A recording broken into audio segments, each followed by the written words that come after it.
Welcome to Bad at Goodbyes. Each week on our show, we spotlight species from the IUCN Critically Endangered Red List. These are plants and animals with decreasing populations, nearing the edge of extinction. So we'll share species research, information, and conservation proposals. And then we'll spend a chunk of the show opening and holding space for contemplation and awe. We'll perform a kind of meditative soundscape of gentleness, quietude, reflection, and perhaps grieving. There is a very low likelihood that any of these species will survive the 21st century. And so perhaps we might acknowledge their passage with a moment of our attention, a recognition of our kinship, and with a commitment to both personal and systemic change. Thank you for listening.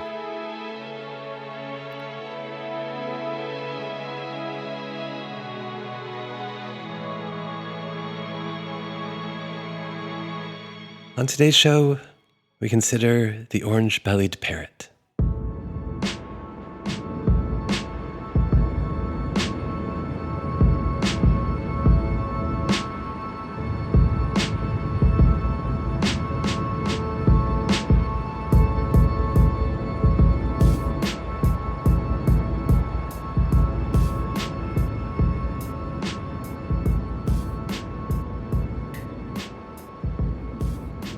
The orange-bellied parrot is a small, compact parrot, typically measuring about 8 inches, beak to tail feather, with a wingspan of roughly 14 inches.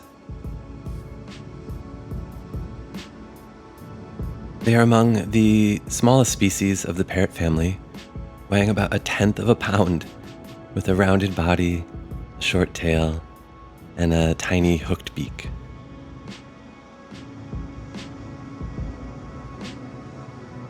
Parrot's beak, of course, is used for feeding and also for food prep. The beak is strong, and its curved shape is adapted to cracking seeds, specifically button grass and sedge seeds, which are staples in the parrot's diet.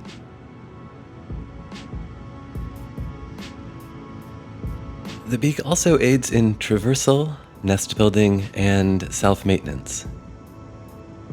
The parrot will use its beak to grip, climb, and maneuver through vegetation, using it like a third limb. And also for excavating nesting sites and gathering and carrying nesting materials. The orange-bellied parrot, like other parrots, uses its beak for extensive grooming, vital to maintaining the health and functionality of its feathers. The parrot works through its plumage, nibbling and preening each feather individually, removing dirt, debris, and parasites. The uropygial gland, located at the base of their tail, produces an oily secretion that the parrot spreads onto its feathers, which acts as both a waterproofing agent and helps maintain the feather's aerodynamic shape, essential for efficient flight. The parrot's plumage is a vibrancy of color. The upper parts, including the head, back, and wings, are a bright key lime green. The underparts are primarily yellow, with the namesake orange patch present on the belly. And the longer flight feathers are a mix of blue and deeper green.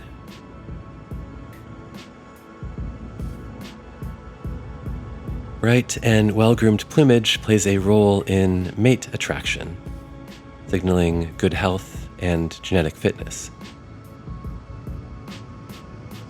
Their colorations are also camouflage, surprisingly. Uh, What reads as neon highlighter to humans, in fact, blends surprisingly well with the foliage of the parrot's habitat. And parrots have exceptional eyesight, allowing them to see a wider range of colors than humans do and perceive ultraviolet light, meaning their experience of each other's plumage likely has nuances and subtle details and variations that are invisible to our eyes. Which to me is like a little wild to imagine that this already stunning being displays like even more saturate brightness to its kin.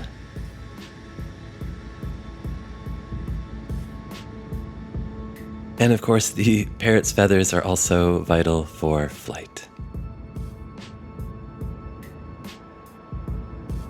The primary and secondary feathers, arranged in overlapping layers, form the main flight surface of the wing. The upper surface wing is curved, while the lower surface is flatter, and so as air flows over the wing, it travels faster over the curved upper surface than the lower one, creating a pressure difference. This difference in pressure results in an upward force, known as lift, which counteracts the downward force of gravity. So the wing is creating these micro pockets of air pressure differences that allow for lift.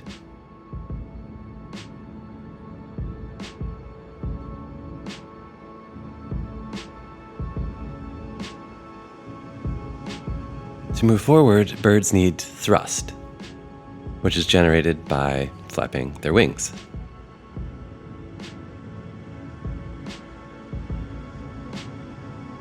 Their powerful chest muscles, the pectoralis major, these are bird pecs, and the supracoracoideus muscles contract, producing downstrokes and upstrokes. So the bird pecs downstroke the wings, pushing air downward and backward, creating a reaction force. And so this is like old school physics, like equal and opposite reaction, and this propels the bird forward. The upstroke then is a recovery movement where the wings, come back up, partially folded to reduce air resistance. This is called drag. Birds generally have streamlined bodies, a flight-adapted physiology, and well-oiled feathers from their grooming that minimize drag, allowing them to fly more efficiently.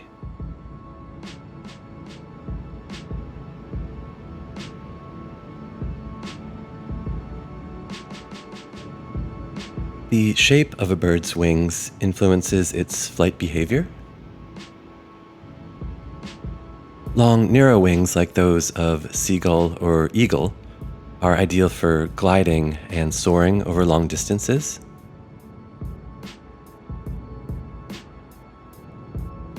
Shorter, broader wings like those of the orange-bellied parrot provide greater maneuverability for navigating through foliage, making quick takeoffs and landings, and performing sharp turns mid-flight.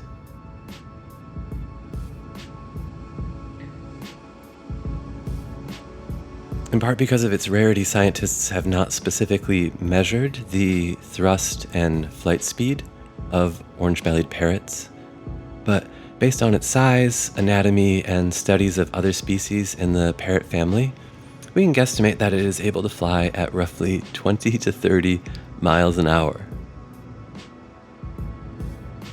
So, little Pip is nonchalantly cruising at twice the speed of me riding a bike, or like 5 times the speed of me jogging in the 1990s, which is the last time I went jogging.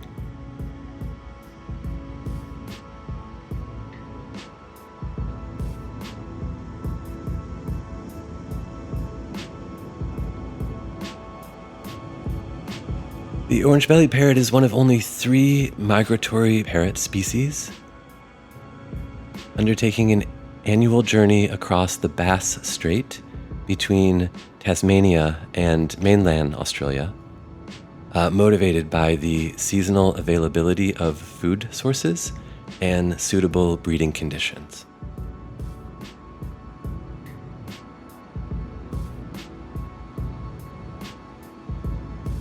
During the summer, roughly October to March in the southern hemisphere, they breed and raise young on the southwestern Tasmania coast with plentiful buttongrass seeds, which is their primary food source. But as winter approaches, seed availability diminishes and the parrots migrate northward. In February, March, and April, orange-bellied parrots migrate across the Bass Strait to mainland Australia. This is a journey of approximately 150 miles. On the mainland, they spend the winter months, this is April to October, along southern Australian coast. Here they forage for food in the coastal salt marshes, eating seeds from salt-tolerant succulents like beaded glasswort and shrubby glasswort, and from perennial grasses like the coastal fescue. And then, with the arrival of spring, they return to their breeding grounds in Tasmania, completing this annual cycle.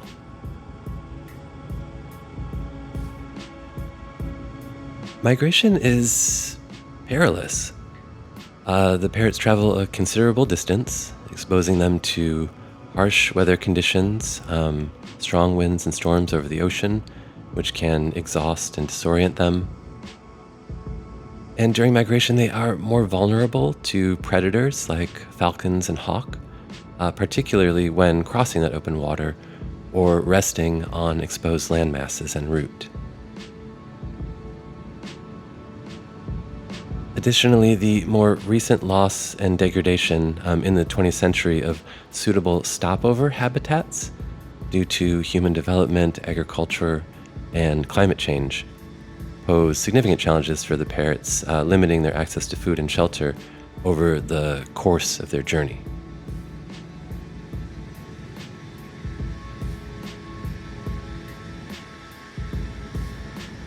Orange-bellied parrots exhibit a remarkable degree of site fidelity, meaning that they return to the same or very similar areas in both their breeding and wintering grounds each year.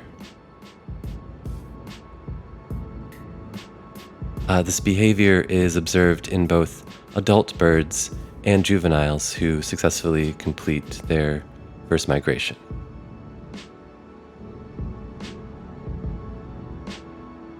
Their nesting and breeding grounds in Tasmania is about 75 square miles, located in the southwestern corner of the island in the Melaleuca Valley.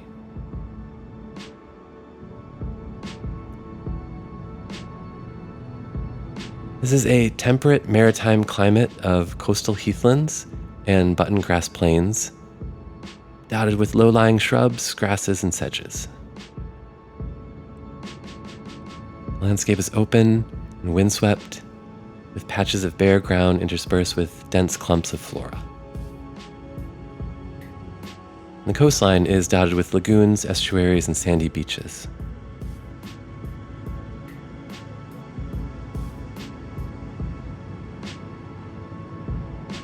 The Melaleuca Valley has mild summers and cool winters,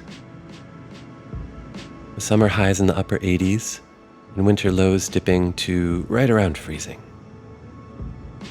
The region receives an annual average rainfall of about 50 inches.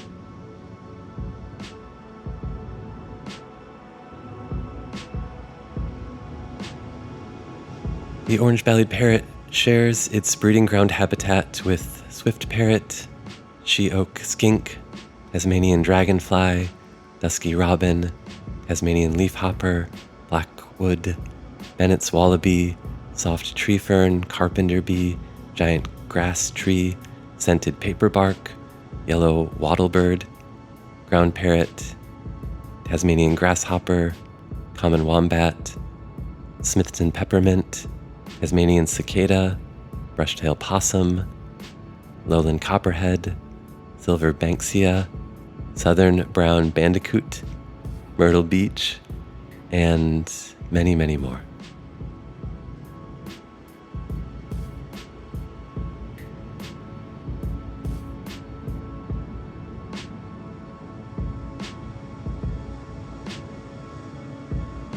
The orange-bellied parrot's winter habitat spans coastal Victoria on the southern Australian coast, near-ish to Melbourne. This is the Victorian Coastal Plains bioregion. It's characterized by sandy beaches, rocky cliffs, estuaries, salt marshes, coastal scrublands, and heathlands. The climate is temperate, with summer temperatures reaching highs in the mid-80s and winter lows in the 40s. The region receives an average annual rainfall of 30 inches.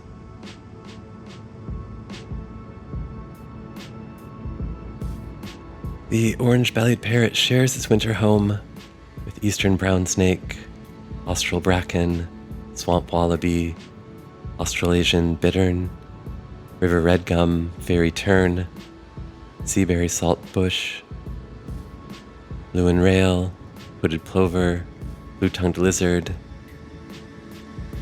coast wattle, common tussock grass, coastal saltbush, sugar glider, and many, many more.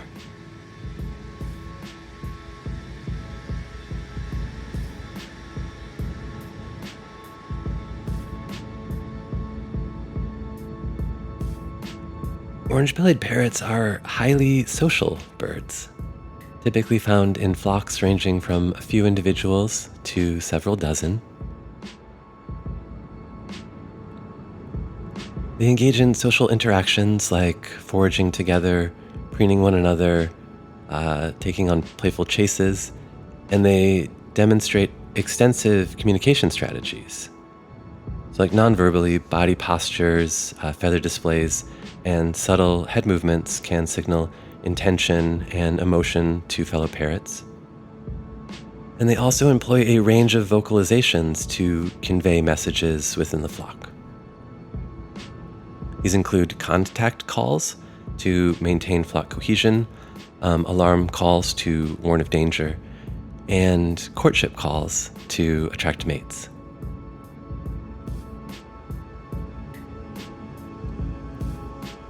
Courtship displays have also been observed where the male stretches high, squares the shoulders of the wing, and then extends the feathers of its orange belly patch, which accentuates the bright orange feathers there to attract a female.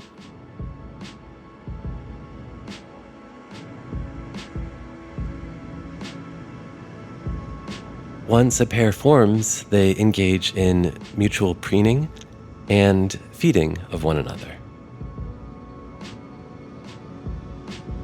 Breeding pairs tend to form monogamous bonds for the duration of the breeding season, working together to raise their young, and in some cases these bonds may persist across multiple breeding seasons, showcasing some degree of long-term pair fidelity.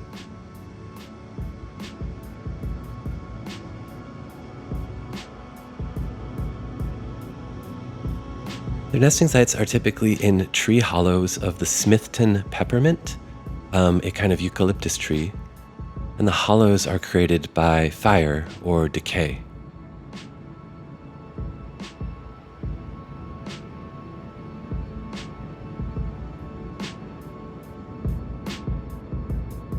Though studies in 2022 and 2023 determined that currently most wild orange-bellied parrots are using human-constructed nest boxes built by conservation scientists to lay their eggs.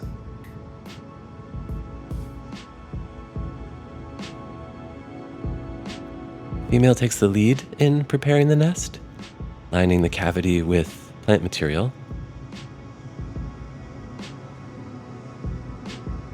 She lays a clutch of 4 to 6 small eggs, each about 1 to 2 inches in diameter, which she incubates for roughly 3 weeks.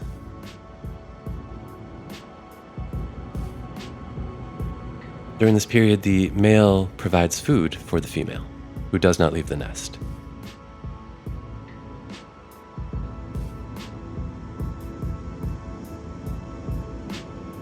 Once the chicks hatch, both parents share the responsibility of feeding and caring for them. Baby parrots are altricial, meaning they're born blind, featherless, and entirely dependent on their parents.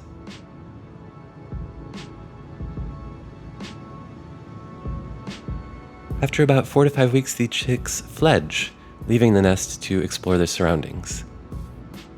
But they remain dependent on their parents for food and guidance for several more weeks.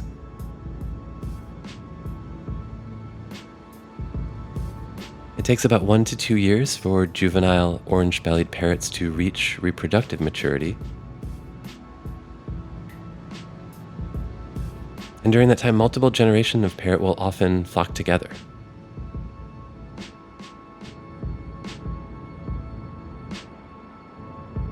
They can live up to 10 years old, though average lifespan is more like 2 to 4 years.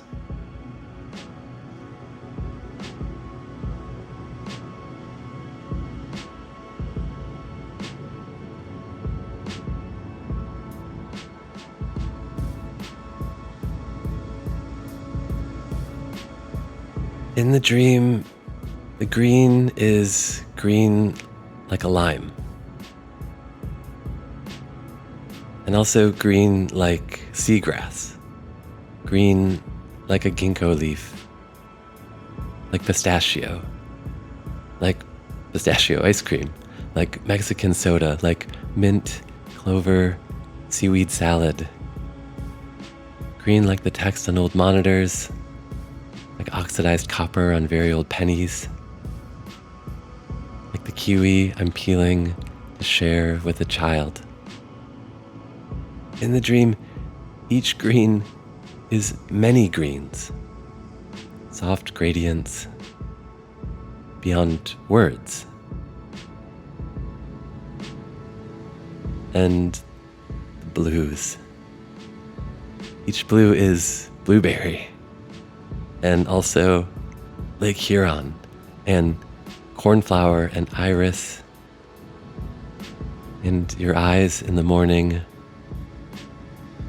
and grapes in a bowl on the counter in a Renaissance painting, and indigo and forget-me-nots, and always the sky.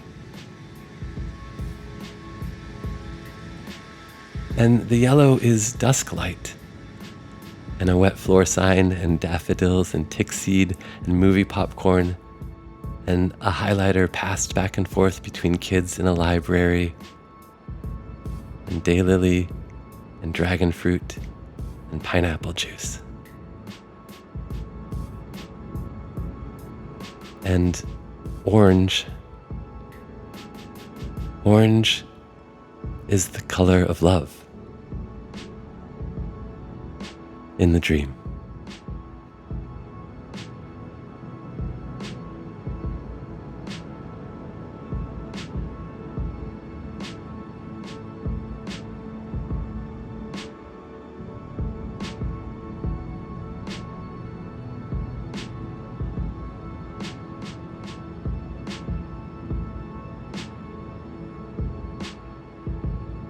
Historically, habitat loss has played a significant role in the decline of the orange-bellied parrot population.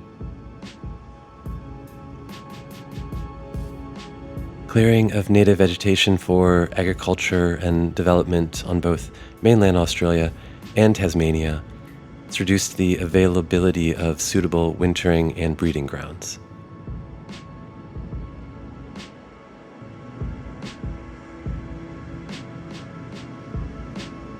Additionally, the human introduction of predators like feral cats and foxes has increased predation pressure on the parrots.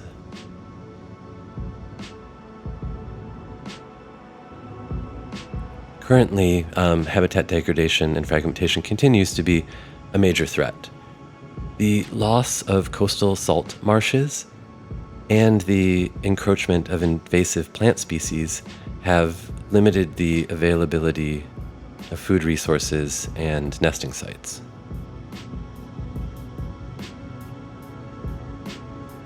Human-induced climate change also poses a significant threat as it alters the availability of suitable habitat, increases the frequency of severe weather during the parrot's migration, and affects the Smithton peppermint on which the parrot relies for nesting.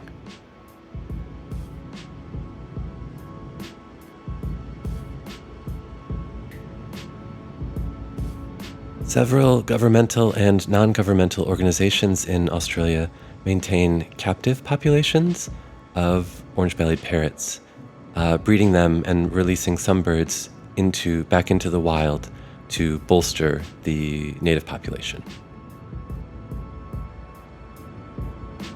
Efforts are also underway to restore and protect critical habitat areas for the orange-bellied parrot, particularly the coastal salt marshes and button grass moorlands. This includes controlling some of those introduced invasive species, managing fire regimes, and promoting the growth of native vegetation. Additionally, predator control programs, including the trapping of introduced feral cats, have been implemented to reduce predation pressures. And finally, those nest box building programs to supplement the loss of native nesting sites have proven successful.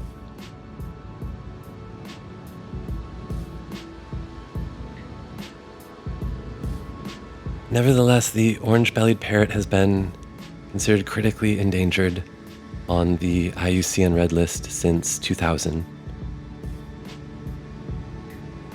and their population is currently in decline.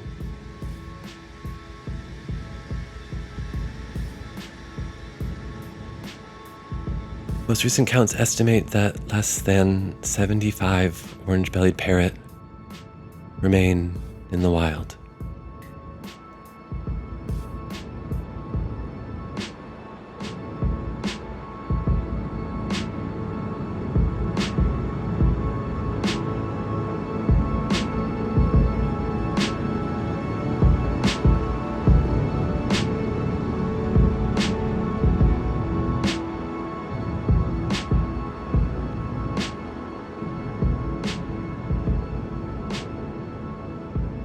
Information for today's show was compiled from Birds of the World at the Cornell Lab of Ornithology, Conservation Science and Practice, Volume 3, Issue 9, Emu Austral Ornithology, it's a journal, Volume 118, Issue 1, from the Tasmanian Department of Natural Resources and Environment, from NRM South, the Natural Resources Management Organization in Tasmania, from the statewide integrated flora and fauna teams of Victoria, Australia, from the U.S. Fish and Wildlife Service, from Wikipedia, and from the IUCN.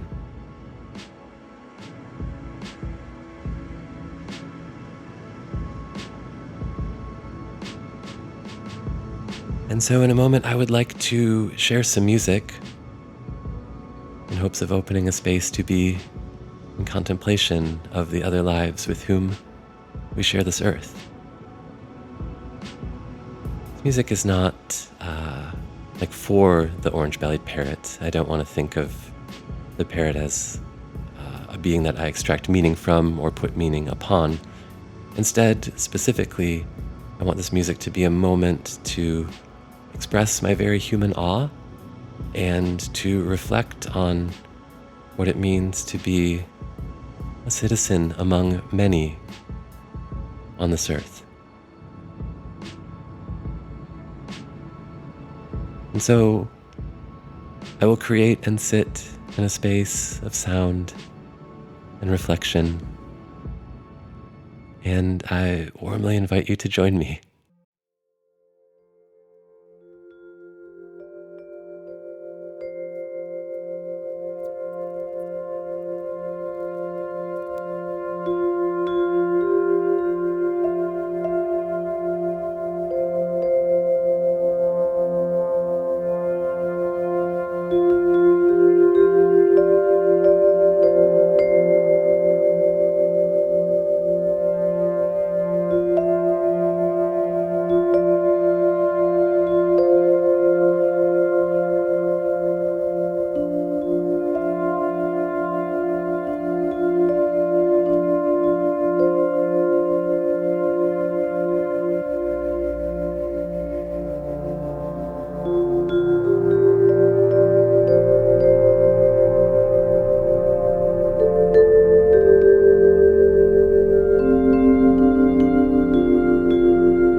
I honor the life force of the orange-bellied parrot. I will keep its human name in my record. I will cheer for it when it migrates.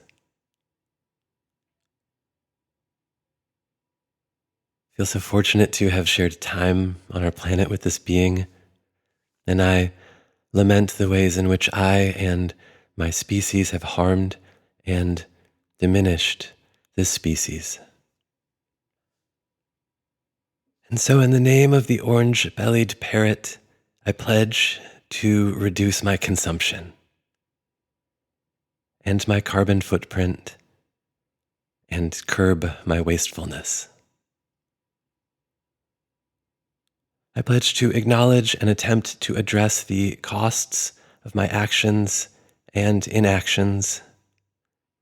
And I pledge to resist the harm of any plant and animal kin or their habitat by individuals, corporations, and governments. I ever pledge my song to the witness and memory of all life, to a broad celebration of biodiversity, to the total liberation of all beings.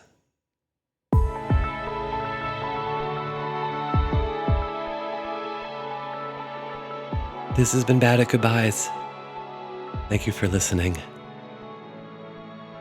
Until next time, let's take care of each other and all of our kin. Goodbye.